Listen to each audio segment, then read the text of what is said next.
તો લોકસભા ચૂંટણીના પડઘમ ભારત વર્ષમાં ગુંજી રહ્યા છે ત્યારે અમિત શાહ આજે ગીર સોમનાથ અને ડીસામાં જાહેર સભા કરશે।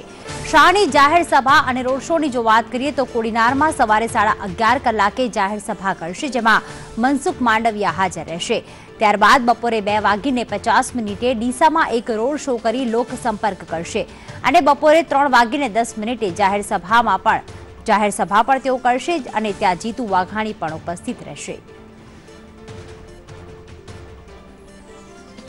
તો અમિત શાહ જેમણે ગઈકાલે પોતાના જે લોકસભા ક્ષેત્ર છે ત્યાં રોડ શો કર્યા હતા, જાહેર સભા કરી હતી અને ક્યાંક જે સભ્યો છે તેની સાથે બેઠક પણ કરી હતી અલગ અલગ સમાજના। ત્યારે અમિત શાહ આજે બીજા દિવસે પણ પ્રચંડ પ્રચાર કરવાના છે। અમિત શાહ ભારતીય જનતા પાર્ટીના રાષ્ટ્રીય અધ્યક્ષ તો છે જ, એટલે કે લોકસભાની જે ગુજરાતની 26 બેઠકો છે તે અંકે કરવા માટે તેમને એક મોટી જવાબદારી સોંપવામાં આવી છે, પરંતુ સાથે સાથે તેઓ ગાંધીનગરના ભાજપના લોકસભાના ઉમેદવાર પણ છે, જેના માટે તેઓ હાલમાં ગુજરાતના પ્રવાસે છે અને પ્રચંડ પ્રચાર કરી રહ્યા છે। આજે તેઓ જાહેર સભા ઉપરાંત રોડ શો પણ કરવાના છે, જેમની સાથે ભાજપના દિગ્ગજ નેતા જેવા કે જીતુ વાઘાણી કે જે પ્રદેશ પ્રમુખ છે અને સાથે સાથે મનસુખ માંડવિયા કે જો કેન્દ્રીય મંત્રી છે તે પણ તેમની સભામાં તેમના રોડ શોમાં ઉપસ્થિત રહેશે। આજે બે જાહેર સભાઓ અમિત શાહ જે છે તે ગજવશે, સાથે સાથે ગીર સોમનાથ અને ડીસામાં જે જાહેર સભા ઉપરાંત રોડ શોનું પણ આયોજન કરવામાં આવ્યું છે। સાથે જ જે ભાજપનું કાર્યાલય છે તેનું ઉદ્ઘાટન પણ અમિત શાહના હસ્તે જ કરવામાં આવશે। લોકસભા ચૂંટણીનો જે પ્રચાર પ્રસાર છે જે ચરમસીમાએ પહોંચ્યો છે। ખાસ કરીને સૌરાષ્ટ્રમાં ભાજપ અને કોંગ્રેસના જે કંઈ કેન્દ્રીય નેતાઓ છે તેને ધામા નાખ્યા છે। આજે વાત કરવામાં આવે તો જૂનાગઢ લોકસભા બેઠક ઉપર જે ભાજપના ઉમેદવારનો પ્રચાર અર્થે ભાજપના રાષ્ટ્રીય અધ્યક્ષ જે અમિત શાહ છે તે ગીર સોમનાથ જિલ્લાના કોડીનાર ખાતે આવી રહ્યા છે। આપ જે દ્રશ્ય નિહાળી રહ્યા છો તે આ જે રોડ શો માટેનો જે રથ છે, ખાસ અમિતભાઈ આ રથમાં સવાર થઈ અને રોડ શો યોજે તેવી શક્યતા છે। તૈયારીઓ ચાલી રહી છે। ખાસ કરીને જે કોડીનારમાં માજી સાંસદ દિનુભાઈ સોલંકી છે તેની આગેવાનીમાં તમામ તૈયારીઓ ચાલી રહી છે। આપ જોઈ શકો છો તે સભા સ્થળ છે, સભા સ્થળની જે બહારનો આ ચોકનો વિસ્તાર છે સર્વત્ર કેસરીઓ લહેરાયો છે। ખાસ કરીને જે ફુગાવો છે તે ફુગાવો પણ કેસરીકરણના લગાવવામાં આવ્યા છે। અહીં આપણી સાથે કેટલાક કાર્યકર્તાઓ છે, આપણે એની સાથે વાત કરીશું। જી, કેવી તૈયારી, કેને આવકારવા માટે આપ આતુર છો, શું આખી તૈયારી? રાષ્ટ્રીય અધ્યક્ષ કોડીનાર દિનુભાઈ સોલંકીના ગામમાં આવવાના હોય એટલે કોડીનાર શહેર અને કોડીનાર તાલુકો પૂરા જોશથી અમિતભાઈ શાહને આવકારવા ઉત્સુક છે અને એની તડામાર તૈયારીઓ ચાલી રહી છે। તો આપણે જોયું તે પ્રમાણે જે કાર્યકર્તાઓમાં પણ એક અનેરો ઉત્સાહ છે। ખાસ કરીને દિનુભાઈ સોલંકીનું આ હોમ ટાઉન છે, ખાસ કરીને દિનુભાઈ સોલંકીની આગેવાની હેઠળ રાષ્ટ્રીય અધ્યક્ષને આવકારવામાં એક અનેરો ઉત્સાહ અને જોમ જોવા મળી રહ્યો છે। રાકેશ આહિર, સંદેશ ન્યૂઝ, કોડીનાર। બિલકુલ, કાર્યકર્તાઓમાં અનેરો જ ઉત્સાહ, અનેરો જ જોમ જોવા મળી રહ્યું છે, કારણ કે ગીર સોમનાથની મુલાકાતે આવી રહ્યા છે રાષ્ટ્રીય અધ્યક્ષ અમિત શાહ।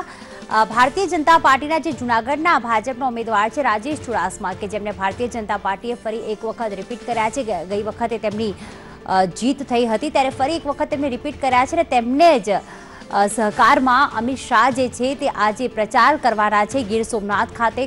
સાથે સાથે ડીસામાં પણ તેઓ પ્રચંડ પ્રચાર કરવાના છે, રોડ શો કરવાના છે। એક રથ તૈયાર કરવામાં આવ્યું છે, જે રથમાં સમગ્ર ગીર સોમનાથમાં એક રોડ શો કરશે અને પ્રચંડ પ્રચાર કરશે, લોક સંપર્ક કરશે।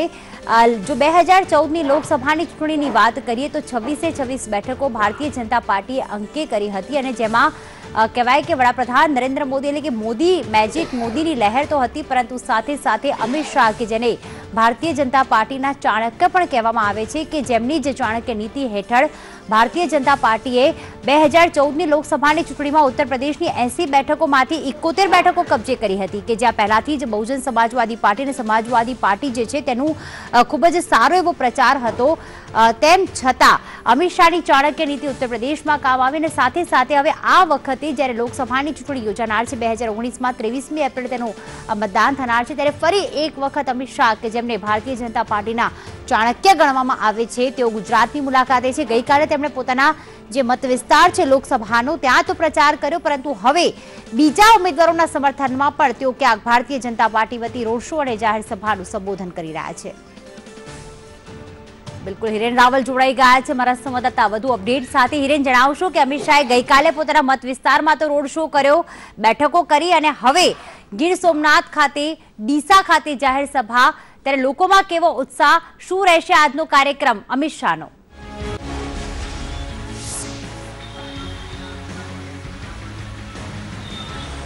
અમિત શાહે ગાંધીનગરમાં ગઈકાલે લોકસંપર્ક રાઉન્ડ અને અલગ અલગ બેઠકો બાદ આજે ગાંધીનગર સિવાયની જે બેઠકો છે તેના ઉપર પ્રચાર અભિયાનની શરૂઆત કરી છે. ખાસ કરીને આજે અમિત શાહનો સૌથી પહેલો કાર્યક્રમ ગીર સોમનાથના કોડીનાર એટલે કે જે જુનાગઢ લોકસભાની બેઠક છે, રાજેશ ચુડાસમા જ્યાંથી ઉમેદવાર તરીકે ઊભા છે તેમના સમર્થનમાં તેઓ પ્રચાર સભા માટે કરવા પહોંચેલા છે. તે પહેલા તમને દ્રશ્યો બતાવીશું. કોડીનાર ભારતીય જનતા પાર્ટીનું કાર્યાલય જે છે તેનું લોકાર્પણ કરશે અને ત્યાંથી તે છે અમિત શાહ ત્યાંથી રવાના થશે અને પછી જંગી સભા જે છે તેને સંબોધન કરશે. સાથે તમામ કાર્યકર્તાઓ જે છે એમની સાથે રહેશે. મનસુખ માંડવિયા કેન્દ્રીય મંત્રી જે છે તે પણ એમની સાથે રહેશે. અને આજ રાજેશ ચુડાસમા એટલે લગભગ જુનાગઢ બેઠકની વાત કરીએ તો 1991 બાદ સીધી રીતે એક જ વખત ભારતીય જનતા પાર્ટી આ બેઠક ઉપર હારી હતી. બાકી તમામ બેઠક વર્ષ સુધી ભારતીય જનતા પાર્ટીની આ બેઠક ઉપર જીત થયેલી છે. ભારતીય જનતા પાર્ટીનો ભગવો હંમેશા બેઠક ઉપર લહેરાયેલો છે અને આ વખતે પણ કેટલાક લોકો છે એમની સાથે સીધા વાત કરીશું.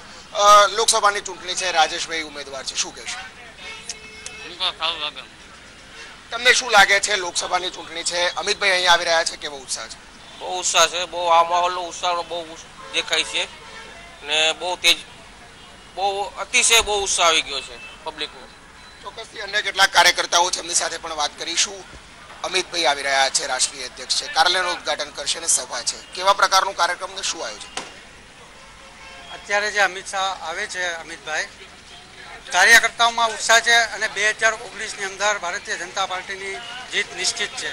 કેમ કે જે યુવા મોરચા જે અત્યારે કામ કરી રહ્યો છે તેના પ્રત્યે લાગે છે કે ભારતીય જનતા પાર્ટી અવશ્ય જીતશે અને જીતશે. ચોક્કસથી એટલે કે ભારતીય જનતા પાર્ટી અવશ્ય જીતશે તે પ્રકારનો દાવો છે ને આ બેઠક પણ એ પ્રકારની છે. રાજેશ ચુડાસમા કોળી સમાજમાંથી આવે છે ને એટલા માટે તેમને ફરીથી આ વખતે રિપીટ કરવામાં આવે છે. ગટમાં પણ લગભગ 2 લાખ કરતાં પણ વધુ મતોથી રાજેશ ચુડાસમા જે છે આ બેઠક ઉપર વિજય થયા હતા અને આ વખતે ફરીથી તેમને ઉમેદવાર ઉભા તરીકે રાખવામાં આવે છે. ખુદ પ્રધાનમંત્રી નરેન્દ્ર મોદી પણ આ બેઠક ઉપર પ્રચાર સભા કરી ચૂક્યા છે ને ત્યારબાદ હવે રાષ્ટ્રીય અધ્યક્ષ અમિત શાહ આ જ બેઠક ઉપર પ્રચાર અભિયાન શરૂ કરશે અને જંગી સભાને સંબોધશે અને ત્યારબાદ અન્ય કેટલાક કાર્યકર્તાઓ જે છે પાર્ટીના, ખાસ કરીને મનસુખ માંડવિયા જે છે કેન્દ્રીય મંત્રી, તેઓ પણ આ બેઠક ઉપર પ્રચાર કરશે અને અમિત શાહની સાથે રહેશે અને એક નાનકડો રોડ શો પ્રકારે પણ આ બેઠક ઉપર અમિત શાહનું આયોજન કરાયું છે. બિલકુલ હિરેન, જ્યારે કોડીનાર આવી રહ્યા છે અને ગીર સોમનાથ જિલ્લામાં આવી રહ્યા છે ત્યારે દર વખતે અમિત શાહ જે છે તે પ્રથમ જ્યોતિર્લિંગ એવા સોમનાથ દાદાના દર્શન કરવા પણ જતા હોય છે. તો શું આજે મહાદેવના આશીર્વાદ લેવા પણ અમિત શાહ જઈ શકે છે તેવી કોઈ માહિતી પ્રાપ્ત થઈ રહી છે?